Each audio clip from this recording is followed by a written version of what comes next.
Namaskar. Number system or next topic, law of indices. Okay. এটা কিমান property আছে আমি এটা এটাকে চাম suppose আমাক দিয়া আছে a to the power m into a to the power n year value হৈ যাব a to the power m plus n. Okay.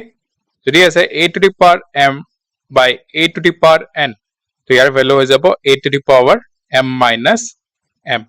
Okay. Next suppose দিয়া আছে a to the power m to the power n তো এটো হৈ যাব a to the power m into n. Okay.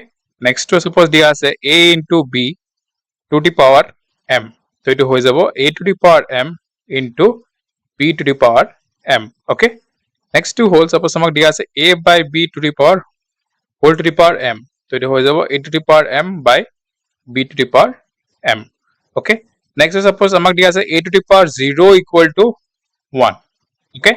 It is যেতিয়া if a does not equal to 0. Okay.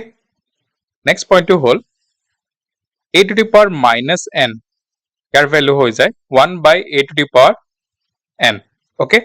এইবোৰ property বহুত important হয়.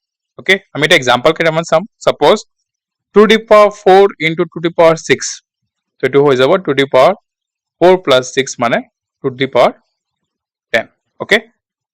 2 to the power 6 by 2 to the power 4 তো এটো হৈ যাব 2 to the power 6 minus 4 মানে 2 to the power 2. Okay. So দিয়া আছে 2 to the power 3 into whole square তো এটো হৈ যাব 2 to the power 3 into 2 তো এটো হৈ যাব 2 to the power 6. Okay. Suppose দিয়া আছে 2 into 3 whole square তো এটো আমি কি লিখিব পাৰিম 2 square into 3 square. Okay. আমি কিছুমান example চাম যেনে আমাক suppose দিয়া আছে 2 by 3 to the power 3 তো এটো আমি কি লিখিব পাৰিম 2 cube by 3 cube. Okay.